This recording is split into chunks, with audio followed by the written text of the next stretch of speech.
Lukas pasal 2.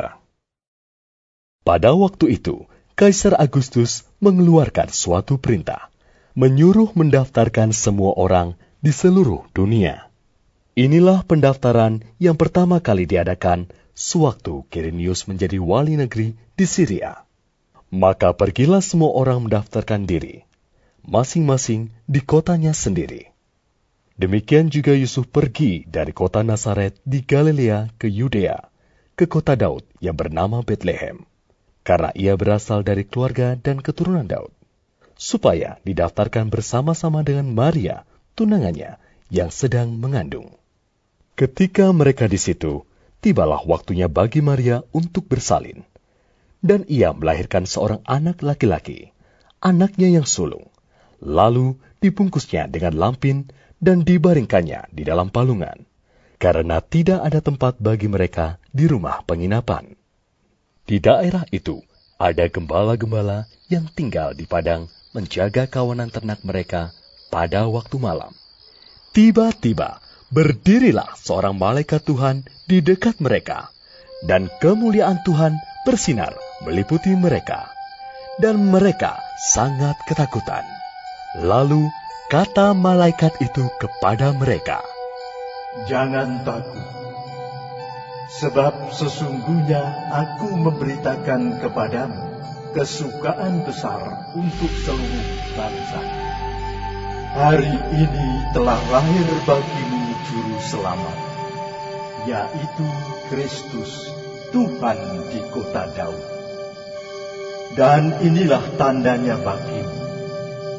Kamu akan menjumpai seorang bayi dibungkus dengan lampin dan terbaring di dalam palungan." Dan tiba-tiba tampaklah bersama-sama dengan malaikat itu sejumlah besar bala tentara surga yang memuji Allah. Katanya, "Kemuliaan bagi Allah di tempat yang maha tinggi, dan damai sejahtera di bumi di antara manusia yang berkenan kepadanya." Setelah malaikat-malaikat itu meninggalkan mereka dan kembali ke sorga, gembala-gembala itu berkata seorang kepada yang lain, "Marilah kita pergi ke Betlehem untuk melihat apa yang terjadi di sana, seperti yang diberitahukan Tuhan kepada kita." Lalu mereka cepat-cepat berangkat dan menjumpai Maria dan Yusuf dan bayi itu yang sedang berbaring di dalam palungan. Dan ketika mereka melihatnya, mereka memberitahukan apa yang telah dikatakan kepada mereka tentang anak itu. Dan semua orang yang mendengarnya heran tentang apa yang dikatakan gembala-gembala itu kepada mereka. Tetapi Maria menyimpan segala perkara itu di dalam hatinya dan merenungkannya. Maka kembalilah gembala-gembala itu sambil memuji dan memuliakan Allah, karena segala sesuatu yang mereka dengar dan mereka lihat, semuanya sesuai dengan apa yang telah dikatakan kepada mereka. Dan ketika genap 8 hari dan ia harus disunatkan, ia diberi nama Yesus, yaitu nama yang disebut oleh malaikat sebelum ia dikandung ibunya. Dan ketika genap waktu pentahiran, menurut hukum Taurat Musa, mereka membawa dia ke Yerusalem untuk menyerahkannya kepada Tuhan, seperti ada tertulis dalam hukum Tuhan. "Semua anak laki-laki sulung harus dikuduskan bagi Allah." Dan untuk mempersembahkan korban menurut apa yang difirmankan dalam hukum Tuhan, yaitu sepasang burung tekukur atau 2 ekor anak burung merpati. Adalah di Yerusalem seorang bernama Simeon. Ia seorang yang benar dan saleh yang menantikan penghiburan bagi Israel. Roh Kudus ada di atasnya, dan kepadanya telah dinyatakan oleh Roh Kudus bahwa ia tidak akan mati sebelum ia melihat Mesias, yaitu Dia yang diurapi Tuhan. Ia datang ke bait Allah oleh Roh Kudus. Ketika Yesus, anak itu dibawa masuk oleh orang tuanya untuk melakukan kepadanya apa yang ditentukan hukum Taurat. Ia menyambut anak itu dan menatangnya sambil memuji Allah. Katanya, "Sekarang Tuhan, biarkanlah hamba-Mu ini pergi dalam damai sejahtera, sesuai dengan firman-Mu.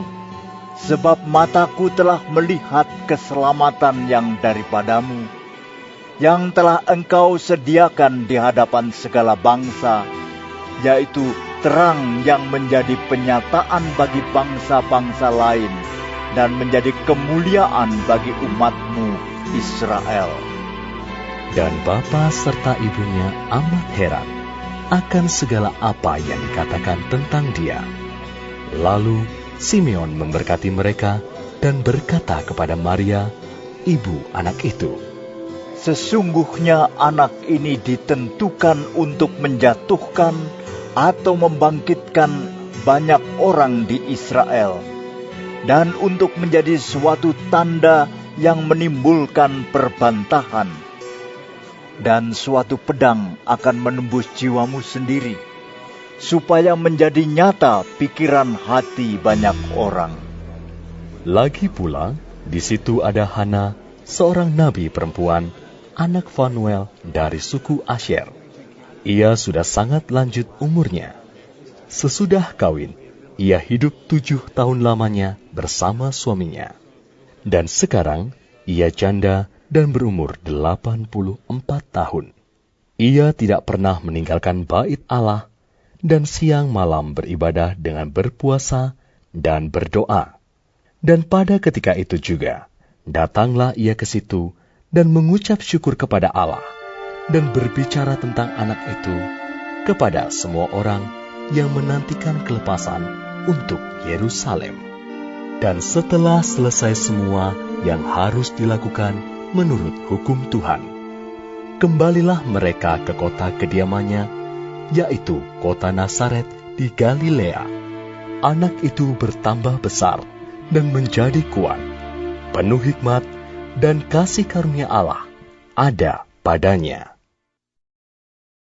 Tiap-tiap tahun, orang tua Yesus pergi ke Yerusalem pada hari raya Paskah. Ketika Yesus telah berumur 12 tahun, pergilah mereka ke Yerusalem seperti yang lazim pada hari raya itu. Sehabis hari-hari perayaan itu, ketika mereka berjalan pulang, tinggallah Yesus di Yerusalem tanpa diketahui orang tuanya. Karena mereka menyangka bahwa ia ada di antara orang-orang seperjalanan mereka. Berjalanlah mereka sehari perjalanan jauhnya, lalu mencari dia di antara kaum keluarga dan kenalan mereka. Karena mereka tidak menemukan dia, kembalilah mereka ke Yerusalem sambil terus mencari dia. Sesudah 3 hari, mereka menemukan dia dalam bait Allah.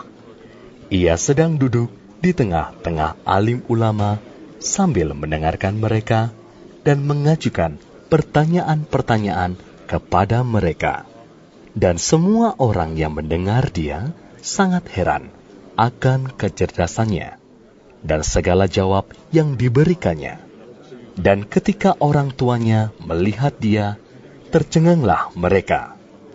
Lalu kata ibunya kepadanya, "Nak, mengapakah engkau berbuat demikian terhadap kami? Bapamu dan aku dengan cemas mencari engkau." Jawabnya kepada mereka, "Mengapa kamu mencari aku? Tidakkah kamu tahu bahwa aku harus berada di dalam rumah Bapakku?" Tetapi mereka tidak mengerti apa yang dikatakannya kepada mereka.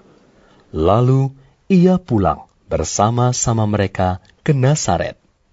Dan ia tetap hidup dalam asuhan mereka. Dan ibunya menyimpan semua perkara itu di dalam hatinya. Dan Yesus makin bertambah besar dan bertambah hikmatnya dan besarnya, dan makin dikasihi oleh Allah dan manusia.